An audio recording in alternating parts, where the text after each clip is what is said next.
Magluto tayo ng gulay. Ngayon, nagpakuloan ako ng tubig.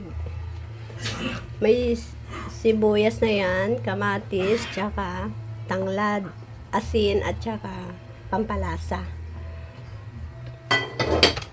Maingay dito, may music. Nabibidyo okay ito ang kapitbahay. Ilagay natin tong gulay na to. Masarap to.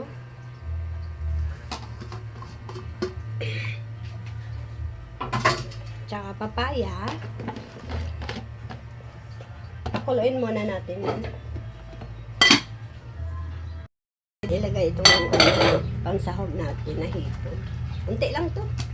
Ilagay ko. Mahirap na eh. Takipan natin ulit. Luto na yung gulay. Yan o. Sarap yan. Luto na. Patayin ko na.